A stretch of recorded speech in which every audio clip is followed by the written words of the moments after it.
So, have you ever wondered why it is that weight loss motivation can fade away when intellectually you know that you should keep going?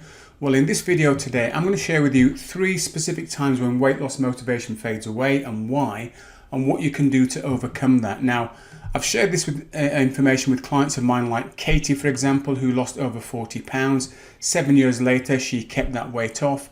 Val, who lost over 28 pounds, 31 pounds I believe, and she kept that off again for over 4 years. And Gaynor, who lost 85 pounds and kept that off after 18 months and still continues to keep within a healthy weight range. So let's dive into the first reason why and situation that you can find yourself in where your weight loss motivation basically goes away. And that's where you lose motivation within the first few days. Why does that happen? Well, typically because what you're doing, you don't believe it's going to be successful. It's either too severe in terms of the exercise, too severe in terms of the diet, whether that be certain foods you have to eat, or simply the restriction that you place upon yourself is just too dramatic. It's just too stark a difference from what you are used to doing to what you are being asked to do or told to do. So the way to get around this loss of motivation is simply to start off with something that you believe you can stick with. If you don't believe in the plan, you're not going to stick with it. So that's reason number 1 and how to overcome it. Reason number 2 why weight loss motivation goes away is, let's say you need to lose 50 pounds and you get to the 25 pound weight loss mark, which would be fantastic. Here's the thing, when you started off at 50 pounds overweight, there's a lot of frustration, probably a lot of pain, probably a lot of self-consciousness. But when you lose 25 pounds, you are so far away from being 50 pounds overweight, you're now finding that the clothes that you couldn't wear before are now fitting far better. You've probably got more energy and you've probably got people commenting on you and saying, wow, you seem to have lost some weight. So what's happening? It's not because physiologically you can't lose any more weight. It's just that you're in a place now where you haven't got that motivator that you had in the beginning to continue. And here's a really crazy thing that happens for a lot of people. To get the motivation back, subconsciously people do this, and you may have done this as well.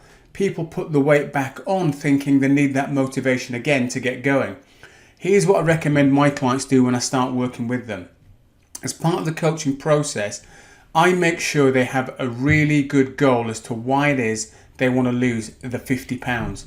So when they hit the 25 pound mark, and I call this potential la-la land, where people go off daydreaming and just don't continue, you need a strong enough goal to then pull you forwards.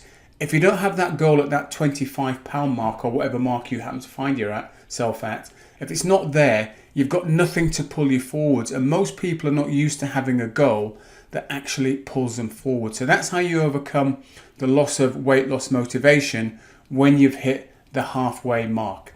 And then the third situation you might find yourself in when you lose that motivation to maintain the weight loss rather than lose the weight, it's when you've actually achieved your weight loss goal. Now, a few things are going on here. First of all, when you get to your ideal weight, you want to have an ideal weight range, because the reality is you are going to gain some weight back. And I often say to my clients, give yourself anywhere between 8 to 14 pounds to play with, depending upon how much weight you've lost. So the greater the range, depending upon how much weight you've lost. If you've lost 50 pounds, I would easily say give yourself between 10 and 14 pounds to play with over the next 12 months. But here's the thing in terms of being able to maintain that weight loss.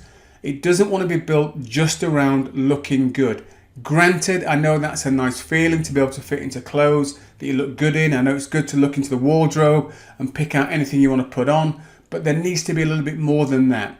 And what I recommend my clients do is have not only what I call the vanity goals, the look goals, but also have health goals. It might be your blood pressure's down to a certain marker that you wanted it to be down to. It might be you've come off certain medications. It might be cholesterol levels are where you want them to be. So you have a health goal. And then on top of that, you want to have some sort of a hobby goal. That might be going for walks on the weekend to historical places. It might be playing a particular sport. It might be dancing, but something that is connected to you having lost the weight. So now you're not just relying upon looks. You've got looks, you've got health, and you've got some sort of hobby as well. When you have those 3 things working together, it makes maintaining weight loss far easier. Not necessarily easy, but it makes it far easier to maintain it. Now, if you'd like some help with any of this, you've got a couple of options. You can either click the link in the description below to book in for a call with me. Alternatively, if you're not quite at that point, why not have a go at doing my weight loss assessment? Takes about 3 minutes. Again, link in the description or maybe the first comment. Click on that and you can do a free weight loss assessment to assess where you are right now in terms of getting ready to lose weight or what might be blocking you from starting with your weight loss.